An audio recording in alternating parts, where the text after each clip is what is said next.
Rise of Skywalker is set to introduce many different revelations that will lead to saga-wide implications in this story by director J.J. Abrams, creator George Lucas, and even Chris Terrio himself. This is Mike Zero. Make sure to subscribe if you're new to the channel for future Star Wars content. So, the great thing about Episode 9, we do know that this film is going to introduce tons of new Star Wars lore, as well as using a lot of Legends material, also known as the Expanded Universe, to really tell a very unique and original story within Episode 9 by JJ. Now, that's the one thing. That, of course, is a big risk because we're not quite sure how accurate the Legends material will be that falls under Disney now that's going to be inserted into this story. Thankfully, George Lucas had a lot to do with all of this. Now, that leads us to this actual post. Now, these past couple of weeks or so, we've been learning a whole lot more about this film, and when it all comes down to one of the plans by Disney, Lucasfilm, JJ, and George, this is where things begin to get very intense for Episode 9, involving the Skywalker family. Now, what's really exciting is that it's described that during the rewrites for the film, for the months of November and December of 2018, just last year, is that George Lucas included a big revelation within the second act of the film that is said to involve the origin of the Skywalker bloodline and exactly how the Skywalker name was created. It's said that this revelation will be unveiled through the Force ghost of Luke Skywalker, and that Mark Hamill created his own dialogue to tell Daisy Ridley as Rey the history of the Skywalkers as well as to why their bloodline is so strong through the ways of the Force. That is said to be somewhat disturbing to the audience, that will change how fans look back at the originals and the prequels. George Lucas proposed the idea to J.J. Abrams during rewrites to use this as one of the meanings of the official title of Episode 9, and that the origin of the Skywalker family was also based off of an original and rejected idea from Star Wars Legends as a comic line that was set to appear in the early 2000s. Additionally, it's said that the origin of the Skywalker family dates back even further than the first Skywalker itself, and that holds ties with the origins of the galaxy and the beyond.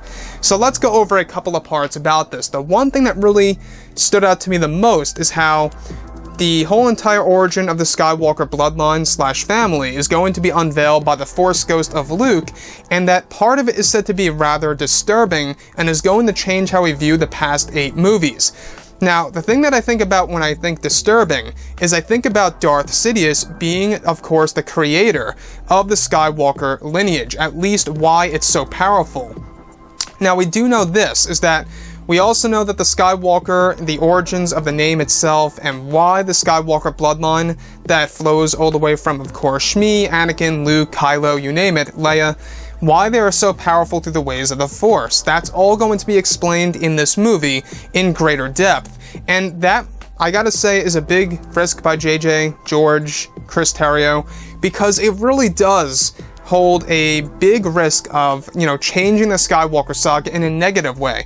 I'm just hoping that, J.J. Abrams is going to knock this one out of the park, he's going to be able to do it just fine, where a lot of fans are going to react to it in a positive sense. So that's the one thing. It is a risk. At the same exact time, though, it is a great idea where it really can open up the possibilities of where things can go in the future. So, looking at the character of, Rey and Luke Skywalker, as well as Kylo Ren in this story, the 3 big characters in Episode 9, the fact that they are focusing on the origins of the Skywalker family, and the fact that George Lucas was the one responsible for writing this in, I gotta tell you, I'm more optimistic about George being involved in this movie, and it makes me more, I guess you could say, positive about the idea of the origins of the Skywalker bloodline being introduced in this film. Because if George did it, I'm trusting that he's going to be able to do this in the correct way, where it's truly going to resonate with fans around the world. So, the last thing that I think a lot of fans really want to know is, of course, who is the first Skywalker? We've actually been talking about the first Skywalker for a number of months now. A lot of people are wondering exactly, what he looks like on the big screen. We've been talking about the statue of the first Skywalker as well as the name that we went over a couple of months ago. But exactly who was he as far as his philosophy goes, right? We do know that the Skywalker lineage is going to be deeply explored in Episode 9, and that this was also used as one of the official meanings of the Episode 9 title itself that was created by George Lucas. Now, we do know that J.J. Abrams said that there's going to be multiple meanings to the Skywalker title itself, to the actual Episode 9 title, I should say. And the fact that George Lucas made this as one of the meanings of the Episode 9 title tells us that this really is a big deal, and that Disney and Lucasfilm are truly trying to reshape the Skywalker saga and how fans look at this franchise. And I'm just hoping that a lot of fans do react to this in a good way.